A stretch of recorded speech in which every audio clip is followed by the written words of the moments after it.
So you did start, as Whoopi said, in the industry at a time when few people of color were on TV and in movies, and early... Everybody's people of color. Yes. Well, a black man. Well, a brown-skinned man? Brown-skinned man. One thing about if me in politics is to give you a direct statement right there is be playing a game that I'm not interested in playing. Okay. To give you a direct statement right there. You know, I tried to go on The View. They didn't have me on The View. Why? Well, a few of the guests just really didn't like where I was coming from. So, a few of the hosts, I mean. It appears that intense exchanges were unfolding on screen between Sunny Hostin, the host of The View, and the renowned Hollywood luminary Billy D. Williams. The situation escalated when Williams confronted Hostin about inaccuracies in her statements. In response, Hostin swiftly pivoted to a matter of paramount importance to her: race, revealing her inability to restrain her emotions. So you did start, as Whoopi said, in the industry at a time when few people of color were on TV and in movies, and early... Everybody's people of color. Yes. Well, a black man. Well, a brown-skinned man? Brown-skinned man. Sunny appeared to be deliberately provoking Billy D. Williams with provocative remarks about race. When he effectively countered her assertions, it became evident that she recognized the futility of continuing that line of discourse. This incident underscores a recurring pattern where the hosts have sought to infuse discussions with racial dimensions. These are people of color. Yes. Well, a black man. Well, a brown-skinned man? Brown-skinned man. Numerous public figures have expressed their grievances against Sunny Hostin and the broader industry, alleging that they face undue obstacles due to their race. However, Billy D. Williams was resolute in avoiding such discourse during his live television appearance. Instead, he decisively refuted Sunny's comments without delving into racial implications. Recently, when Hollywood icon Billy D. Williams appeared on The View, hosted by Sunny Hostin, she revisited his observations about the scarcity of people of color in the entertainment industry during the nascent phase of his career. Billy countered the label of person of color by asserting that everyone is a person of color. When Hostin attempted to narrow the description to a black man, Billy promptly corrected her, specifying a brown-skinned man. It is widely acknowledged that numerous individuals in Hollywood, particularly those of black and brown heritage, have faced entrenched racial biases and substantial challenges in securing employment. At the outset of Billy D. Williams's career, there was a notable paucity of black professionals within the industry, suggesting that he undoubtedly encountered significant racial prejudice as a brown-skinned individual. Early on, you struggled to find work, being offered either stereotypical roles or nothing at all, and you write about it sending you into a depression. Billy D. Williams displayed clear dissatisfaction with Sunny Hostin's line of questioning concerning his early career challenges, particularly when she repeatedly referred to him as a person of color, a label he feels is no longer fitting given his illustrious standing in Hollywood. Born William December Williams Jr. on April 6, 1937, Williams is a multifaceted individual with accomplishments as an actor, novelist, and painter, boasting a career that spans over 60 years. While he is widely recognized for his role as the charismatic Lando Calrissian in Star Wars, his extensive career encompasses much more. Williams has appeared in over 100 films and television shows, including significant works such as Mahogany, Scott Joplin, Nighthawks, and his notable portrayal of Harvey Dent in Batman and the Lego Batman movie. Additionally, his presence in classics like The Last Angry Man and Fear City further underscores his diverse talents. Raised in Harlem, Williams embarked on his entertainment journey early, making his Broadway debut at the tender age of 7 in The Firebrand of Florence in 1945. Following high school, he secured a scholarship to the National Academy of Fine Arts and Design, where he earned accolades for his painting. Initially, acting was intended to support his art supplies, but it evolved into his primary career. Despite achieving fame, Williams has continued his passion for painting, with his works featured in galleries worldwide. His significant breakthrough in cinema came with The Last Angry Man, but it was his role in the television film Brian's Song that truly captivated audiences and earned him an Emmy nomination. Williams's landmark role as Lando in The Empire Strikes Back made him the first black actor to assume a major role within the Star Wars franchise, a character he has reprised on several occasions. On television, Williams has accumulated over 70 credits, ranging from dramas like Gideon's Crossing and Dynasty to soap operas such as General Hospital, and guest appearances on shows like The Jeffersons, 227, and The Hughes.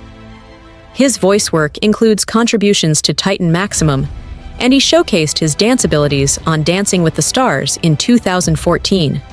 Throughout his career, Williams has garnered numerous awards, including 3 NAACP Image Awards and the NAACP Lifetime Achievement Award. His induction into the Black Filmmakers Hall of Fame in 1984 and subsequent star on the Hollywood Walk of Fame the following year further highlight his achievements. Given his extensive career and contributions, being categorized merely as a person of color on national television seems profoundly disrespectful and dismissive of his legacy. This issue of reductive labeling is not unprecedented on The View. Similarly, Morgan Freeman, a celebrated figure, also challenged the show's hosts. Freeman, renowned for his steadfast authenticity, confronted The View during an interview meant to discuss his Netflix series, which was abruptly shortened to 6 minutes after Hostin mentioned his documentary on the 761st Tank Battalion. This unexpected mention caused the producers to become apprehensive about Freeman's forthcoming comments, reflecting a broader pattern of discomfort with candid discourse. I want to ask you about a different document. Go ahead. As some politicians around the country try to erase Black history, you're making sure people don't forget vital parts of our past, including this documentary. Freeman did not hesitate to address and correct Sonny Hostin's interpretation of his documentary. Upon hearing this, the producers likely anticipated that Freeman was not inclined to conform to the show's customary narrative. They were probably concerned that Freeman might articulate views that contradicted the show's established perspectives, particularly given his prominent position as a Black American capable of challenging their views on Black history. The View is recognized for advancing a specific narrative designed to engage its audience while adhering to its own agenda. The producers were evidently uneasy about Freeman potentially undermining their meticulously constructed message with his candid remarks. Freeman has consistently resisted conventional trends regarding Black History Month. In an interview with the UK's Sunday Times, he criticized the observance as an affront, arguing that Black history is an integral component of American history and should not be confined to a single month. Furthermore, he expressed disdain for the term African American, deeming it imprecise and preferring the designation Black. He echoed Denzel Washington's sentiment that being Black represents only one aspect of his identity rather than its entirety. This stance is not new for Freeman. In 2012, he told The Guardian that he preferred the term Black for its straightforwardness and clarity. During the interview, Freeman also reflected on his career, which began during the Civil Rights Movement, acknowledging the pioneering efforts of actors like Sidney Poitier in advancing opportunities for Black performers. The producers, apprehensive about potential viewer backlash, quickly signaled Whoopi Goldberg to bring the interview to a close. They appeared concerned that Freeman's forthright commentary might disrupt the show's usual messaging. Despite the premature conclusion, Freeman managed to discuss his Netflix series Life on Our Planet, highlighting the critical issue of climate change and the risk of a future extinction event if necessary actions are not taken. He conveyed optimism that life on Earth could endure, provided that effective measures are implemented to address the climate crisis. The segment was abruptly ended when the producers directed Whoopi to conclude the discussion. I had a question, but we run out of time. Listen, this is extraordinary, this document. Oh, yeah. However, the controversy didn't end there. Tim Scott, the Republican presidential candidate, also faced a vigorous interrogation on The View. The co-hosts did not shy away from challenging him on the subject of systemic racism in America. Scott had previously generated excitement for his appearance, making anticipatory comments such as, "I'm sure it's going to be exciting television," and teasingly warning, "Watch out, Whoopi Goldberg." Nevertheless, when the discussion veered towards the contentious issue of systemic racism, entrenched policies that systematically disadvantage certain demographic groups, Scott was thrust into a fervent debate. Co-host Sunny Hostin aggressively interrogated him, pressing for a clear definition of systemic racism and questioning whether he even acknowledges its existence. In response, Scott delivered a pointed critique, reflecting on prior statements made on the show that suggested young African Americans could only achieve success as anomalies rather than as a standard expectation. This critique appeared to be directed at Joy Behar, who had previously disparaged Scott, comparing him to Clarence Thomas, a black Republican she believed was more focused on individual effort than recognizing systemic barriers. Behar had voiced her opinion that Scott, like Thomas, failed to grasp the reality of systemic racism, attributing their viewpoints to their Republican affiliations. Scott retorted vehemently, condemning Behar's remarks as disgusting and arguing that such statements propagate a harmful and offensive narrative to young people by insinuating that success is reserved for exceptional individuals rather than being a realistic possibility for many. He countered this perspective with an optimistic viewpoint, emphasizing the noticeable progress in America and citing the successes of prominent black figures as evidence of this advancement. Scott's optimism was further underscored when co-host Alyssa Farah Griffin inquired about his approach to engaging Trump supporters. Scott articulated his belief that Americans are yearning for a message of hope and optimism. He expressed confidence that America could offer the same opportunities to others as it has provided for him, focusing on restoring hope, creating opportunities, and safeguarding the values that define the nation. Despite the conversation not delving into detailed policy discussions, Scott was unequivocal about his stance on educational reform. He advocated for a renewed focus on improving the education system, particularly for students in underprivileged areas, arguing for parental choice as a means to provide these students with better opportunities. The View is renowned for tackling controversial topics that may provoke discomfort among viewers, often with the aim of stimulating discussion and engagement. While some suggest this approach is driven by a desire for higher ratings, the show's format ensures that guests are often called upon to address complex and challenging issues, sometimes even confronting the hosts directly. This candid approach is appreciated by many viewers who value straightforward discussions on pressing matters. In another segment, the show featured Matthew McConaughey discussing his new children's book, Just Because. The conversation proceeded smoothly until a 2006 clip resurfaced, showing McConaughey giving Joy Behar a foot massage.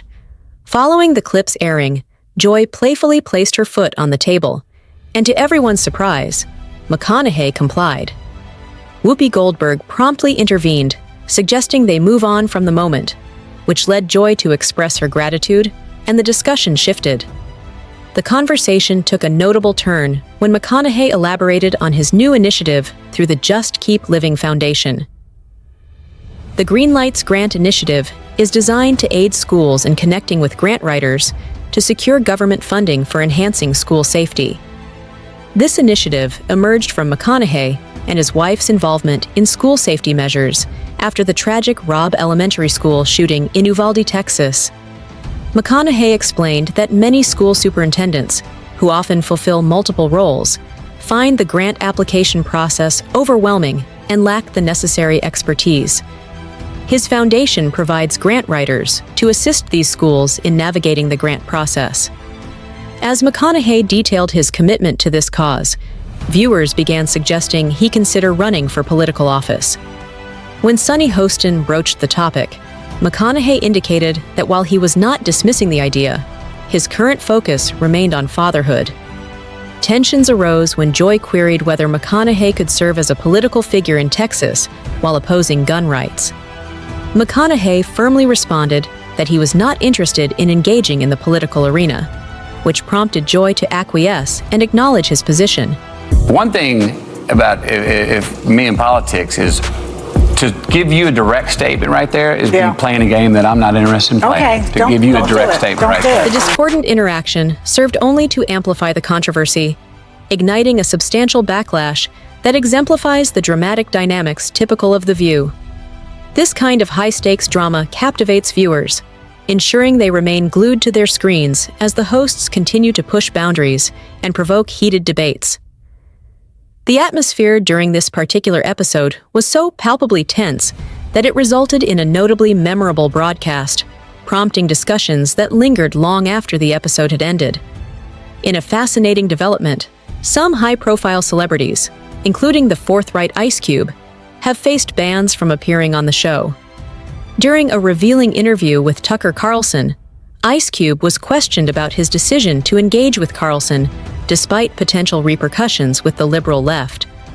Ice Cube responded by critiquing the avoidance of dialogue, asserting that he found it unreasonable to shun conversations simply due to differing viewpoints. He stressed the importance of engaging in discussions and debates as a means of bridging ideological divides. This interview followed a tour through Ice Cube's former neighborhood in South Central, a tour he conducted for a visibly intrigued Carlson. Ice Cube recounted instances where his outspoken views had led to his exclusion from various platforms. Specifically, he claimed that The View and Oprah Winfrey had declined to host him during the promotional phase for his hit film Barbershop. Moreover, Ice Cube highlighted that despite several invitations extended to the entire cast of his show Black and White, he himself was consistently omitted from appearances on Oprah's show. I've been excluded on Oprah, you know. On Oprah? On Oprah, yeah, I've been excluded. Yeah, man. I would think you'd be the person Oprah would want to promote. I mean, you grew up in South Central, you were successful. I produced a show called Black White, and it was a very controversial show. And once again, they had the whole cast on, but I wasn't invited. Numerous individuals proposed that the hosts may be apprehensive about Ice Cube inciting controversy, given his propensity to express his opinions candidly, which could potentially disrupt the show. Some even contend that prohibiting an artist of Ice Cube's stature might be interpreted as a form of racial bias. Furthermore, Coleman Hughes, renowned for his progressive yet contentious viewpoints, engaged in a fierce debate with Sonny Holon on The View. Hughes champions the concept of legal colorblindness, asserting that prioritizing socioeconomic class over racial distinctions could more effectively combat poverty. His rationale was clear. By addressing poverty indiscriminately, the marginalized, particularly people of color, who are disproportionately affected, would inevitably receive greater assistance. My argument is that we should try our very best to treat people without regard to race, both in our personal lives and our public policy. Of course. And the reason I wrote this book. Hughes contends that policies centered on race can exacerbate divisions and foster inequity. He questions why a financially struggling white family should receive less assistance than a similarly impoverished Black or Asian family solely due to racial differences. In his view, shifting the focus towards socioeconomic class presents a more just and efficient strategy. Numerous individuals who reflect on these matters share his perspective, regarding race-centered policies as ultimately counterproductive. The Bill of Rights for the Disadvantaged, a broad class-based policy. But he also says you must include race. No, he didn't. He says it's Yes, he does. Okay, well, everyone should go read the book. Conversely, Sonny Holon, recognized for her race-centric viewpoint, adopted a divergent strategy. She advocates for the direct confrontation of racial inequities, though critics contend that this method reflects antiquated notions of racial privilege that have faced extensive criticism. Holon emphasized that Black and Hispanic individuals are disproportionately represented among impoverished populations, suggesting that by targeting assistance toward all impoverished individuals, the intervention will inherently benefit a greater number of Black and Hispanic people due to their predominant presence within that socioeconomic group. Your argument that race has no place in that equation is really fundamentally flawed. Nevertheless, the discourse extends beyond mere racial considerations. impoverished white individuals are also poised to benefit. The underlying principle posits that by channeling resources to address poverty, we inherently facilitate aid to all those in need, encompassing a diverse demographic. Conversely, Hughes argues for a more inclusive approach, advocating for assistance to all individuals grappling with economic hardship, irrespective of racial identity.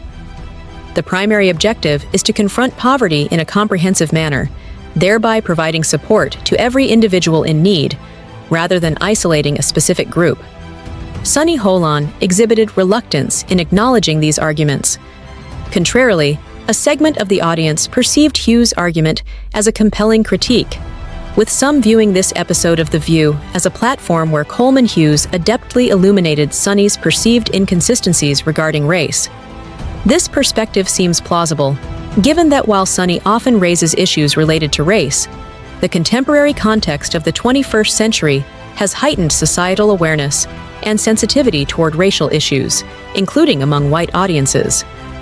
Many enthusiasts assert that for prominent public figures and celebrities, it is imperative to engage thoughtfully with these matters and contribute to public education, which Hughes and other contributors to the show strive to achieve.